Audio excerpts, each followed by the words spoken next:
कोई भी सपना साकार करने के लिए सबसे जरूरी है सही कोच का होना। चुनिए एजुकेशन राइज को और करें अपने सपना साकार। Download the app now. अब देखो इसको याद कैसे करना है। खड़ी हरियाणवी, हरियाणवी मतलब कोई आप इमेजिन कर लीजिए, मान लो कोई युवती है खड़ी हरियाणवी, एक हरियाणवी नाम की युवती है जो खड़ी है और खड़ी खड़ी क्या करती है, दो भाषाओं में कन्नौजी करती है। दो भाषाएं कौन सी है, ब्रज और बुंदेली। तो खड़ी हरियाणवी ब्रज बुंदेली में कन्नौजी करे, ऐसी ट्रिक के साथ याद करना पड़ेगा, जोड़ना पड़ेगा। आप इसे अच्छी तरह से लिख लीजिए, आपको याद हो जाएगा और परमानेंट याद हो जाएगा, क्योंकि इतनी भाषाओं को आप कैसे याद रखोगे। और तो ऐसे याद कर लीजिए। अगर बात आती है पश्चिमी हिंदी की, ध्यान रखना अभी पश्चिमी हिंदी की बात हो रही है, तो पश्चिमी हिंदी का ऐसे याद रखना है कि खड़ी हरियाणवी ब्रज बुंदेली में कन्नौजी करें। एक बार फिर से आप सभी का वेलकम एजुकेशन राइज पर। और अभी हम करने वाले हैं, बोर्ड ने जो ब्लूप्रिंट जारी किया और उसके साथ जो मॉडल पेपर जारी किया है बोर्ड ने हिंदी अनिवार्य का, उसका मैं आपको सॉल्यूशन करा देता हूं। देख लीजिए किस तरीके के प्रश्न आपकी परीक्षा में पूछे जाने वाले हैं। कुछ हट के रहेगा थोड़ा सा, जैसे नॉर्मल मॉडल पेपर्स होते हैं उससे काफ़ी अलग है, लेकिन बोर्ड का जो पेपर रहेगा वो इसी के अकॉर्डिंग आपका आने वाला है। तो आइए हिंदी कंपलसरी का करते हैं और फिर बाकी सब्जेक्ट्स का भी हम एक एक करके देखने वाले हैं। तो देखो प्रश्न यहां से शुरू होते हैं। पहला प्रश्न आपके सामने है कि निम्नलिखित बहुविकल्पात्मक प्रश्नों के उत्तर अपने उत्तर पुस्तिका में लिखिए। कल हमने ब्लूप्रिंट देखा था, हमने देखा था टोटल 16 प्रश्न जो है वो अकॉर्डिंग टू ब्लूप्रिंट, लेटेस्ट अपना जो नया ब्लूप्रिंट है उसके हिसाब से ऑब्जेक्टिव रहेंगे आपके 16। अब 16 अलग अलग टॉपिक से अलग अलग चीज़ों से रहेंगे, वो सारी चीज़ें हम देख चुके हैं। प्रश्न पहला रहेगा, जो पहला प्रश्न है उसको हम हल करते हैं और इसी टाइप का प्रश्न आपका आएगा। ध्यान रखना, एक तो आएगा जो अभिव्यक्ति और माध्यम है ना, उसमें से एक रिलेटेड प्रश्न जो है वो लेटेस्ट आपका जो करंट रहता है उससे जोड़ करके पूछा जाएगा। जैसे यहाँ पे पूछा है कि जसदेव सिंह और नरोत्तम पुरी किस विशेष लेखन से संबंधित हैं। तो अभिव्यक्ति और माध्यम वाला जो हमारा टॉपिक है उससे रिलेटेड है ये। तो यहाँ पे ऑप्शन दिया हुआ है कि विदेश नीति, कृषि, खेल या फिर विज्ञान। तो इस प्रश्न का इस सही जवाब जो रहेगा वो है आपका खेल। ऑप्शन इसका स राइट आंसर है। ये दोनों जो हैं ये खेल कमेंटेटर हैं, जो कमेंट्रीज करते हैं। आपने देखा होगा अगर आप मैच देखते हैं या मैच सुनते हैं, अगर रेडियो पे और टेलीविजन पे अगर देखते हैं तो वहां पे आपने इनकी कमेंट्रीज सुनी होगी, हिंदी और इंग्लिश में ये कमेंट्रीज करते हैं। तो ये कमेंटेटर है दोनों और ये खेल से रिलेटेड हैं, तो राइट आंसर रहेगा इसका स। नेक्स्ट देखो दूसरा प्रश्न है, जनसंचार माध्यमों में रेडियो किस प्रकार का माध्यम है। तो रेडियो को हम केवल सुन सकते हैं, रेडियो के अंदर बोल कौन रहा है वो हमें नहीं पता होता है, हम केवल आवाज सुनते हैं। तो चूंकि केवल सुनते हैं इसलिए ये श्रव्य माध्यम है, तो राइट आंसर रहेगा इसका अ। दृश्य माध्यम क्या होता है, जहां पे हम देख सकते हैं, जिन चीजों को देखते हैं, जैसे कुछ चल रहा है हमारे सामने, फिल्म चल रही है तो उसको हम देखते हैं, तो वो दृश्य माध्यम हो गया। मुद्रित माध्यम जिसे हम प्रिंट मीडिया कहते हैं, जैसे कि मान लो ये जो यहाँ पे टाइप किया हुआ है ये न्यूज़पेपर हो गया, पेपर हो गया, अपनी बुक्स हैं, किताबें हैं, तो वो प्रिंट मीडिया में जाती है। और श्रव्य दृश्य माध्यम में जैसे मान लो टेलीविजन है, तो टेलीविजन में हम चीज़ों को देखते भी हैं, वीडियो पिक्चर्स, और साथ ही साथ आवाज़ सुनते भी हैं, तो वो हो गया आपका श्रव्य और दृश्य माध्यम। अब ये जो जनसंचार के माध्यम है इसमें टोटल 4 माध्यम है जनसंचार के। इसमें एक रेडियो होता है, दूसरा टेलीविज़न है, उसके बाद नेक्स्ट जो है वो अपना टेलीविज़न के बाद में प्रिंट मीडिया है, प्रिंट मीडिया जिसे हम मुद्रित माध्यम कहते हैं, और फिर नेक्स्ट है हमारा इंटरनेट। तो इस तरीके से ये जो 4 माध्यम है उसमें से अगर पूछा जाता है कि नवीनतम माध्यम कौन सा है तो इंटरनेट, सबसे पुराना माध्यम कौन सा है तो प्रिंट मीडिया, और सबसे आधुनिक तेज गति से बढ़ने वाला माध्यम कौन सा, इंटरनेट है ना, रेडियो ये केवल श्रव्य माध्यम है। तो इस प्रकार से प्रश्न जो है वो आपकी परीक्षा में बन सकते हैं। नेक्स्ट प्रश्न हम चलेंगे आगे चलेंगे। ये वैसे पीडीएफ आप सबके पास होगी, लेकिन आंसर नहीं था तो मैं आंसर आपका बेस्ट तरीके से आंसर यहाँ पे करा देता हूँ। आप लोग ध्यान से इसे थोड़ा सा समझ लीजिए और सीख लीजिए कि इसका आंसर क्या है। तीसरा प्रश्न है, मराठी और कोंकणी भाषाओं की लिपि है। तो देखो बच्चों, ये जितनी भी भाषाएं होती है ना उनकी एक कोई ना कोई लिपि होती है, क्योंकि जो वर्ण होते हैं वो वर्ण जिस लिपि में लिखे जाते हैं उनके लेखन का जो तरीका होता है वो लिपि कहलाती है। तो मराठी भाषा, कोंकणी भाषा, इनकी लिपि देवनागरी है, ठीक है ना। देवनागरी लिपि में जैसे हिंदी हो गई, और कौन कौन सी भाषा मैं आपको बता देता हूँ, हिंदी हो गई, मराठी हो गई, कोंकणी हो गई, नेपाली हो गई, है ना, नेपाली भाषा है, और उसके बाद संस्कृत भाषा है, ठीक है। और ये जो है वो जाती है देवनागरी लिपि में। रोमन लिपि की बात करें तो जैसे मान लो अंग्रेजी है, ये अंग्रेजी इंग्लिश जो है वो रोमन में जाएगी। फारसी जो लिपि है इसमें जाती है उर्दू, है ना, उर्दू जो भाषा है वो फारसी की एक और लिपि है नस्तालिक लिपि, उसमें जाती है। और जो पंजाबी भाषा है, पंजाबी भाषा जो है वो गुरुमुखी लिपि में लिखी जाती है। तो इस तरीके से इनकी इन भाषाओं की कोई न कोई एक लिपि होती है। नेक्स्ट बात करेंगे, अगला प्रश्न है पश्चिमी हिंदी की बोलियों में सम्मिलित बोली है। अब देखो मैंने कल जो अपना भाषा व्याकरण और लिपि जो हम टॉपिक हमने शुरू किया, जो रोज आपको शाम को क्लास मिलती है 5 बजे, तो उस 5 बजे वाली क्लास में हमने पहली क्लास ली है भाषा, लिपि और व्याकरण, उसमें भाषा से रिलेटेड। और भाषा से रिलेटेड हमने देखा हिंदी की जो 5 उपभाषाएं हैं, उन 5 उपभाषाओं में टोटल मिलाकर के जो भाषा है वो 18 भाषाएं बनती है। तो उसमें से जो एक भाषा है ना, उस उपभाषा जो है वो है पश्चिमी हिंदी, पूर्वी हिंदी, बिहारी, राजस्थानी और पहाड़ी हिंदी। तो इसमें से जो पश्चिमी हिंदी है, उस पश्चिमी हिंदी की बोलियां कौन कौन सी है अगर आपको याद रखना पड़ेगा, क्योंकि टोटल 18 बोलियां हैं। तो कौन सी बोली कौन से उपभाषा में जाती है। तो ये जो पश्चिमी हिंदी, इसकी हमने भाषा याद करी थी, एक बार मैं ट्रिक के साथ बता देता हूं। इसकी शॉर्ट ट्रिक आप भी अपने हिसाब से याद कर सकते हैं। ट्रिक ये है कि देखो पहले तो मैं भाषा लिखता हूं कि खड़ी हरियाणवी, और खड़ी हरियाणवी कन्नौजी करे,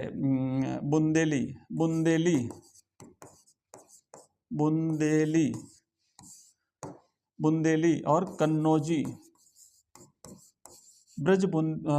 बुंदेली ब्रज और कन्नौजी, है ना, कन्नौजी। अब देखो इसको याद कैसे करना है। खड़ी हरियाणवी मतलब कोई आप इमेजिन कर लीजिए, मान लो कोई युवती है, खड़ी हरियाणवी, एक हरियाणवी नाम की युवती है जो खड़ी है, और खड़ी क्या करती है, 2 भाषाओं में कन्नौजी करती है। 2 भाषाएं कौन सी है, ब्रज और बुंदेली। तो खड़ी हरियाणवी ब्रज बुंदेली में कन्नौजी करे, ऐसे ट्रिक के साथ याद करना पड़ेगा, जोड़ना पड़ेगा। आप इसे अच्छी तरह से लिख लीजिए, आपको याद हो जाएगा और परमानेंट याद हो जाएगा, क्योंकि इतनी भाषाओं को आप कैसे याद रखोगे। और तो ऐसे याद कर लीजिए। अगर बात आती है पश्चिमी हिंदी की, ध्यान रखना अभी पश्चिमी हिंदी की बात हो रही है, तो पश्चिमी हिंदी का ऐसे याद रखना है कि खड़ी हरियाणवी ब्रज बुंदेली में कन्नौजी करे। ठीक है, इसको आप याद रखिए। चलिए नेक्स्ट आगे बढ़ते हैं, आगे बढ़ेंगे। और अगला प्रश्न हमारा 5वां प्रश्न है कि पांचवा प्रश्न है कवि कुंवर नारायण की कविता के बहाने उनके किस काव्य संग्रह से ली गई है। इसको भी ट्रिक के साथ याद करना है। कविता का नाम क्या है, कविता के बहाने। और ये कविता के बहाने है ना, इसको जोड़ो इन दिनों, मतलब आजकल के दिन, है ना, इन दिनों कविता के बहाने कवि बहुत कुछ कह देता है, तो इसको आपको जोड़ना पड़ेगा। इन दिनों कविता के बहाने कवि कुंवर नारायण बहुत सारी चीजें बताते हैं। तो ये जो काव्य संग्रह है ना, कौन सा है, काव्य संग्रह का नाम है इन दिनों, कविता का नाम है कविता के बहाने। कुंवर नारायण साहब की एक और रचना है बात सीधी थी पर, है ना, बात सीधी थी पर। इसको पूछा जाए कि ये किस काव्य संग्रह से ली गई है, तो देखो कविता का नाम क्या है, बात सीधी थी पर क्या, पर कोई दूसरा नहीं। बात तो सीधी थी पर कोई दूसरा नहीं, है ना, इसको जोड़ लीजिए आप, पर कोई दूसरा नहीं। बात तो सीधी थी पर टेढ़ी हो गई। क्यों टेढ़ी हो गई, क्योंकि दूसरा कोई ऑप्शन नहीं था। तो कोई दूसरा नहीं काव्य संग्रह से ली गई है इनकी ये जो कविता है बात सीधी थी पर उसे घुमा फिरा के शब्दों के जाल में इस तरीके से उलझा लिया गया कि उसका जो शाब्दिक अर्थ था वो विकृत हो गया और समझ में नहीं आया और बात बिगड़ गई। तो बात सीधी थी पर बात बिगड़ गई, क्यों, क्योंकि कोई दूसरा नहीं, मतलब कोई दूसरा विकल्प नहीं था। तो कोई दूसरा नहीं काव्य संग्रह से ली गई है इनकी बात सीधी थी पर। इस तरीके से ट्रिक के साथ हम बच्चों पूरी किताब जो चैप्टर हैं सारे के सारे किताब के वो सारे पढ़ेंगे। एक एक प्रश्न आपको याद कराऊंगा, मेहनत आपको करनी पड़ेगी लगातार। अगर आप हमारे साथ बने रहते हैं ना, तो कविता कहाँ से प्रश्न बन सकते हैं, कहाँ से आपको याद कैसे करना है, और पुराने जो पेपर्स हैं पिछले 10-12 सालों के वो पेपर्स और सारी चीज़ें हम सॉल्व करेंगे, चैप्टर पढ़ाएंगे, हर चीज़ आपको याद करा देंगे। तो आप हमारे साथ इस तरीके से बने रह सकते हैं। वीडियो अगर पसंद आ रहा है बच्चों लाइक कर दीजिए जल्दी से, और साथ ही साथ अपने दोस्तों के साथ इसे शेयर करिए, बहुत सारे बच्चों के साथ शेयर करिए, जो भी आपके क्लासमेट है उनके साथ शेयर करिए। और मैं आपसे कहना चाहूंगा कि अगर आप कंप्लीट कोर्स चाहते हैं हिंदी अनिवार्य का, हिंदी साहित्य का, हिस्ट्री, पॉलिटिकल साइंस, ज्योग्राफी, तो इन सबके कोर्स आपको हमारे ऐप में मिलेंगे। नाम है हमारे ऐप का एजुकेशन, EDUCATION, एजुकेशन राइज। और इसमें आपको बच्चों इस ऐप का लिंक इस वीडियो के डिस्क्रिप्शन में दिया हुआ है, जहां पर मिनिमम चार्ज पर हम आपको कंप्लीट कोर्स अवेलेबल करा रहे हैं, जहां पे सारे चैप्टर्स के PDF के रूप में नोट्स, रिकॉर्डेड वीडियोस और MCQs, ऑनलाइन टेस्ट, ये सारी चीजें मिलेगी। चलिए आगे बढ़ते हैं, पेपर को सॉल्व करते हैं। नेक्स्ट प्रश्न देखते हैं हम। छठा प्रश्न लिखा है कि सूर्यकांत त्रिपाठी निराला की कविता बादल राग किसका प्रतीक है। तो कवि यहां पे क्रांति करने के लिए बादलों का आह्वान करता है, तो बच्चों ये क्रांति का प्रतीक है। बादलों को क्रांति का दूत माना गया है, बादलों से कहता है कवि जो है वो क्रांति करने के लिए कहता है, तो इसलिए रहेगा आंसर ऑप्शन स, क्रांति का प्रतीक माना गया है। फिराक की रुबाई किस कवि के वात्सल्य की सादगी की याद दिलाती है। फिराक गोरखपुरी उर्दू के एक बड़े शायर हैं, और इनकी जो रुबाइयाँ हैं, इन रुबाइयों में माँ और पुत्र के बीच के प्रेम का वर्णन किया है ना। माँ और पुत्र के बीच जो वात्सल्य है उसका वर्णन यहाँ पे किया गया है, वात्सल्य का वर्णन किया गया है। जैसे माँ घुटनों में लेकर के पहनाती है उसे नेकर पहनाती है, कपड़े पहनाती है, तो यहाँ वात्सल्य का वर्णन। और जिस तरीके का वात्सल्य का वर्णन हमें फिराक गोरखपुरी की रचनाओं में मिलता है, जिस तरीके से इनकी रचनाओं में हमें हिंदी में घरेलू जो बिंब है वो दिखाई देता है, वैसा का वैसा बिंब हमें सूरदास जी की रचनाओं में मिलता है। सूरदास जी ने भगवान श्री कृष्ण की बाल लीलाओं का वर्णन किया है, वहाँ पर भी हमें उनके माँ के साथ उनके वार्तालाप और ये सारे संवाद और वो वात्सल्य रस जो हमें वहाँ पर दिखाई देता है, वैसा का वैसा हमें फिराक गोरखपुरी जी की रचनाओं में भी दिखाई देता है। तो राइट आंसर रहेगा इसका ऑप्शन ब। चलिए नेक्स्ट अगले क्वेश्चन की तरफ बढ़ते हैं आगे। नेक्स्ट प्रश्न है भक्तिन। भक्तिन पाठ साहित्य की दृष्टि से किस प्रकार की विधा है। देखो हिंदी में बच्चों विधाएं होती है अलग अलग, कहानी, कविता, संस्मरण, रेखा चित्र, निबंध, बहुत अलग अलग विधाएं होती है। तो ये जो भक्तिन महादेवी जी का जो अध्याय है ये संस्मरणात्मक रेखा चित्र में आता है। ये ऑप्शन आपका रहेगा ऑप्शन स। संस्मरण का मतलब होता है पुरानी यादों के आधार पर के खींचा गया रेखा चित्र। नेक्स्ट, शेर के बच्चे की उपाधि किसे दी गई है। लुट्टन सिंह को, बादल सिंह को, चांद सिंह को, बहादुर सिंह को। तो बच्चों ऑप्शन राइट इसका रहेगा लुट्टन सिंह को। नेक्स्ट प्रश्न है कि सीरेस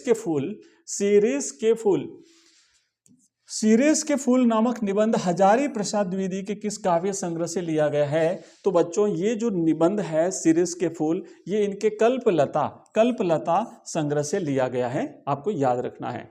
नेक्स्ट है बाजार दर्शन नामक निबंध के रचनाकार कौन है। तो जितने भी चैप्टर हैं उन सभी चैप्टर्स के कविताओं के आपको रचनाकारों के नाम याद रखना है।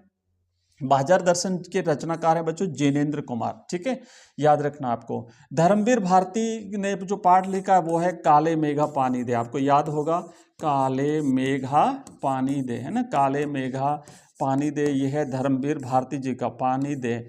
उसके बाद हम बात करेंगे हजारी प्रसाद द्विवेदी, इनके हो गया बच्चों सीरीज के फूल, जो भी अभी हमने देखा ये सीरीज के फूल, ये इनका हजारी प्रसाद द्विवेदी जी का है। और फणेश्वर नाथ रेणु जी का है पहलवान की ढोलक, पहलवान की ढोलक। और साथ ही साथ आपको याद होगा अगर हिंदी साहित्य के स्टूडेंट हैं आप, हिंदी साहित्य अगर आपका सब्जेक्ट है तो इनका एक और चैप्टर है, इनका चैप्टर है संवदिया, है ना, संवदिया। और ये जो फणेश्वर नाथ रेणु है बच्चों ये एक आंचलिक कथाकार हैं, याद रखना आप, है ना, आंचलिक कथाकार हैं।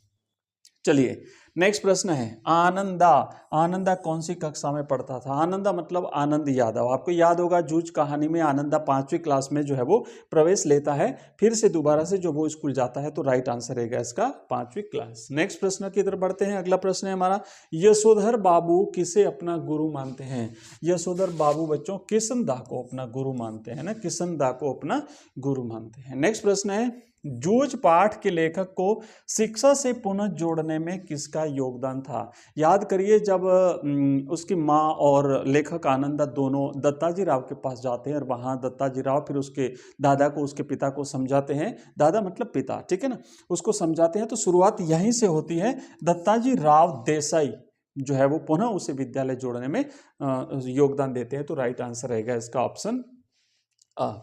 चलिए अगला प्रश्न देखिए, नेक्स्ट है हमारा 15वां प्रश्न है कि सिंधु घाटी सभ्यता मूलतः थी। तो देखो सिंधु घाटी सभ्यता है ना, औद्योगिक सभ्यता तो थी नहीं और पर्यटन प्रधान सभ्यता भी थी नहीं, दो ऑप्शन तो कट गए। लेकिन दो ऑप्शन है हमारे पास, व्यापारिक सभ्यता थी या खेतीहर और पशुपालक सभ्यता थी। तो पहला ऑप्शन तो राइट होगा, ऑप्शन स खेतीहर थी। यहाँ पे खेती के कई प्रमाण मिले हैं, जैसे कालीबंगा में जूते हुए खेत के प्रमाण मिले हैं। यहाँ पे दो प्रकार की रेखाएं जो है वो मिली है एक दूसरे के ऊपर, तो इससे ये लगता है कि एक साथ दो फसलें बोते थे। साथ ही साथ बनावली हरियाणा से जो है वो बैल की एक मूर्ति मिली है, एक मृण मूर्ति मिली है, तो उस बात से प्रतीत होता है कि ये लोग खेती करते थे। इसके अलावा अनाज के कई अवशेष मिले हैं, कई प्रकार के अनाज के दाने मिले हैं, चावल के, गेहूं के और आदि आदि।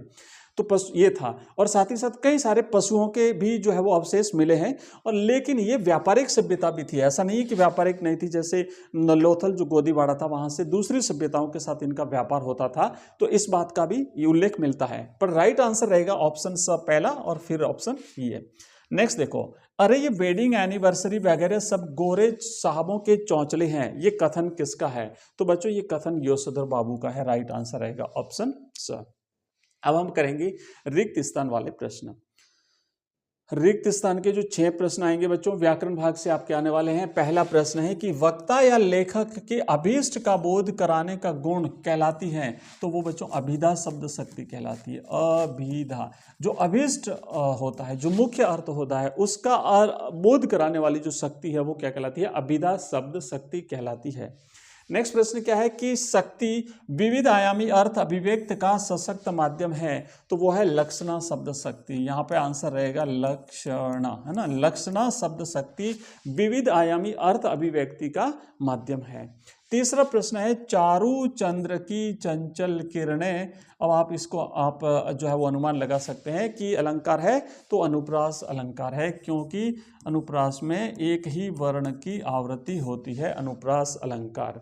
नेक्स्ट प्रश्न है एक ही शब्द दो या दो से अधिक बार भिन्न भिन्न अर्थों में प्रयुक्त होता है, तो वहां पे अलंकार होता है। देखो शब्द एक ही है, एक ही शब्द दो या दो से अधिक बार प्रकट दो या दो से अधिक बार प्रकट होता है, मतलब शब्द की आवृत्ति होती है। ध्यान से समझना, इसको कंफ्यूज हो जाओगे नहीं तो परीक्षा में। शब्द की क्या होती है बच्चों? आवृत्ति होती है। शब्द की आवृत्ति होती है मतलब शब्द का रिपीटेशन होता है, शब्द बार बार आता है। और भिन्न भिन्न अर्थों में मतलब अर्थ भी भिन्न भिन्न है, तो शब्द की भी आवृत्ति हो रही है और अर्थ भी अलग अलग है ना, अर्थ भी भिन्न भिन्न है। तो ऐसा अलंकार होता है, वो होता है यमक अलंकार। तो यहाँ पे भरना है आपको यमक अलंकार, यमक।